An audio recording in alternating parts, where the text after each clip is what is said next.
ကဲအားလုံးမင်္ဂလာပါရှင်ဒီနေ့မှာတော့ခီရီကဗီဒီယိုတရားများမသိလို့ခီရီကဒီနေ့မှာအကြောင်းအသစ်ကိုတော့ပြမှာဖြစ်ပါတယ်ခေတ္တဆိုရင်တော့အဲ့ဒီအကြောင်းအသစ်ကိုခီရို ID နဲ့တော့ပြမှာဖြစ်ပြီးတော့အဲ့ဒီ ID လေးကိုသိချင်နေဆိုရင်တော့ခီရီရဲ့ဗီဒီယိုကိုအစဆုံးကြည့်ပြီးကြပါဦးနော် Like and subscribe လုပ်ဖို့လည်းမပြီးပါနဲ့ရှင်ဒါဆိုရင်တော့ဗီဒီယိုလေးကိုစလိုက်ရအောင်ခေတ္တဆိုရင်ခီရီပထမဆုံးအနေနဲ့ ID ထည့်ကြပါကဲ ID ထည့်ပါမယ်ကဲ ID လေးရတော့ဒါလေးပါရှင်ကဲဒါဆိုရင် download ဆက်လိုက်ရအောင်ခီရိုဒီကြောင်းတက ID နဲ့ထည့်ရပါနော်ဒီမှာပါအနီရောင်လေးပေါ့နော်သူကခီရီရှမှာထပ်ပြီးတော့ကြောင်းတဲ့ ID ထပ်ရှိပါသေးရဲ့အနောက်ခုသွားပြမှာပေါ့နော်ဒါကတော့ပထမကြောင်းလေးပဲဖြစ်ပါတယ်တော်တော်လှရပါတော့ခီရီအရှိရနေပြပါမယ်ချက်ပတ်လေးနဲ့ပေါ့နော်လှပါတယ်ရှင်သူအနီရောင်လေးဆိုပေမဲ့ဆာကူရာအပင်လေးတွေထည့်ပေးထားရဲဆိုခီရိုကဆာကူရာကျောင်းလိုပုံစံမျိုးလေးဖြစ်သွားရဲပေါ့ရှင်ဒီမှာတော်တော်လှရဲပေါ့နော်ဒီမှာဘာဖြစ်နေလဲမသိဘူးပေါ့နော်ကူညီလိုက်ပါမယ်နေငါကူညီမလို့ဟဲ့မလေးကဲရပါပြီလမ်းလျှောက်လေးမလျှောက်ဘူးကဲအဲ့တော့ဒီမှာပါခီရိုပြမယ်ပေါ့နော်ဒီမှာဆိုလို့ရှိရင်တော့ဘာမှထွေးထူးတော့မရှိဘူးသူအပြင်ပိုင်းကိုပြင်ထားတာပဲရှိပြီပေါ့နော်အထဲပိုင်းကိုခီလိုက်ပြမယ်အတွင်းပိုင်းမှာတော့ခီရိုဒီမှာတစ်ပင်ပန်းမလေးရှိပါမယ်နောက်ပြီးတော့ခီရိုကော်စောခင်းထားတယ်ပေါ့နော်ဒါဆိုရင်တော့ကျောင်းတူပါခီရိုအတွင်းပိုင်းမှာကျတော့ဘာမှလုံမထားထွေးထူးပစ္စည်းရာ furniture တွေတိတ်မထည့်ထားလို့ခီတင်ရမယ်သူကဒီအောက်ကအခင်းတွေကိုတော့သူပြင်ထားတယ်ပေါ့နော်ကိုယ့်ဘိုက်ကိုပဲသွားကြည့်လိုက်ကြပါကျန်တဲ့ဟာတွေကတော့ဒါကတော့ခီကအရှိပိုင်းအနေနဲ့ပြထားပါတကားပုံစံလေးလဲသူလှုပ်ထားတော်တော်မိုက်ပါတယ်အမိုက်တော်မိုက်တဲ့ကခီရိုဟိုပတ်ကိုလည်းခီရိုသွားကြည့်ပြမယ်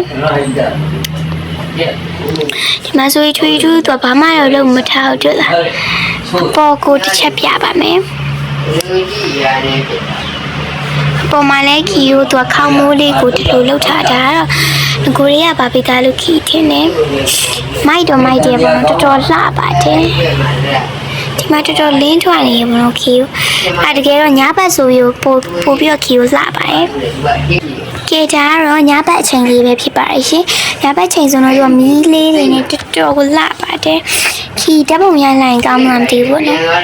ခီဓာတ်ပုံရလိုက်ပါမယ်ရှင်ကဲရလိုက်ပါပြီတော်တော်လှပါတယ်ရှင်အားကြောင့်ခီကိုဓာတ်ပုံရလိုက်တာပါ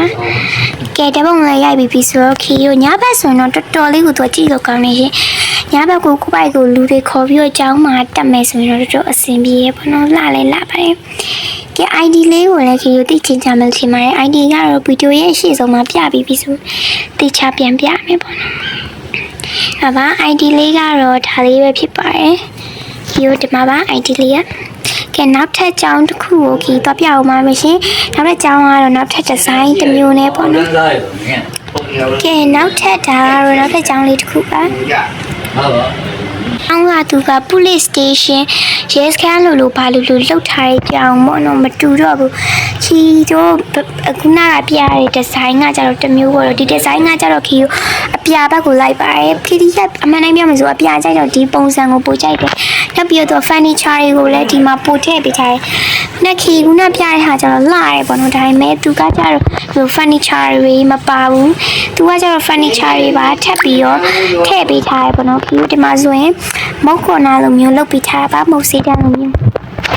တော်တော်မိုက်ပါရဲ့ခီတို့ဇလန်းနေပါရိုက်မယ်ဆိုအရင်တော်တော်ကောင်းနေပါနော်ခီတို့အခုနေတော်တော်မရိုက်ပြသေးပါဘူးကျောင်းတက်နေရအချိန်မျိုးပြီးရိုက်ဖို့နေတာဂိမ်းအောင်မှစော့ဖို့အချိန်မလို့နေရပါဒါတော့ခီတို့သူကလုပ်ပြီးထားတာတော့ဒီဇိုင်းကတော့မတူဘူးပေါ့နော်သူများနဲ့မတူအောင်လုပ်ထားတော်တော်လှပါတယ်ဟိုမှာဆိုလဲကျောင်းကြီးတိုင်ပတ်နေမှာကျောင်းကြီးထွက်တော့ရပြီဒီမှာဆိုရင်ခီယူက police station ကောင်းလာလို့မျိုးလောက်ချတာဒီမှာအဲ့police station မဟုတ်ဘူး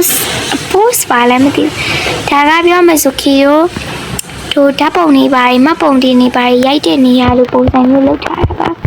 sorry ကတော့အဲ့ဒီစာတန်းကိုမြင်လိုက်တဲ့ခီ police station မှာဖတ်မိတော့ပါတယ် သူ့ရဲ့ပုံစံကရုံးခန်းပုံစံလိုမျိုးလုပ်ထားတာပါဒီမှာနိုင်လှုပ်ထားတဲ့ဟာတော်တော်လာသူကတော့မီးလင်းအောင်နေခီကိုမထည့်ထားတဲ့အတွက်ခီဒီအထင်တော့မီးလင်းအောင်နေမထည့်ထားတဲ့အတွက်ညဘက်ဆိုတော့တိတ်မလောက်ထင်ဘူးဒါပေမဲ့ကော်စောတွေဘာကြီးကြတော့သူပို့ပြီးတော့ furniture တော့ပါတယ်ဘောနော်တစ်ပင်နေလည်းသူချက်ထည့်ပေးထားပါတယ်အများကြီးပဲဘောနော်ခီကိုသူ့ရဲ့ ID လေးကိုလည်းကြည့်ကြမယ်လို့ထင်ပါတယ်သူ့ရဲ့ ID ကိုခီပြပါမယ်ID လေးကတော့ဒါပဲဖြစ်ပါတယ်ဒီမှာ ID ကိုပေချာကြအောင်ခီပြပေးထားပါတယ်ကဲအဲ့တော့ ID လေးကိုလည်းတည်သွားပြီဆိုတော့ခီလေးចောင်းကိုတော့ကြည့်လိုက်ကြပါတော့တော်တော်လေးမိုက်ပါရှင်ခီလေးဆေးလိုက်ပါမယ်ကဲခီကိုဗီဒီယိုလေးကတော့ဒီလောက်ပဲဖြစ်ပါတယ်ဗီဒီယိုလေးကိုကြိုက်တယ်ဆိုရင်တော့ like and subscribe လုပ်ခဲ့ပြီးကြပါအောင်ရှင်ဒီမှာနိုင်ငံတော်အလေးပြုလိုက်ပါအောင်မယ်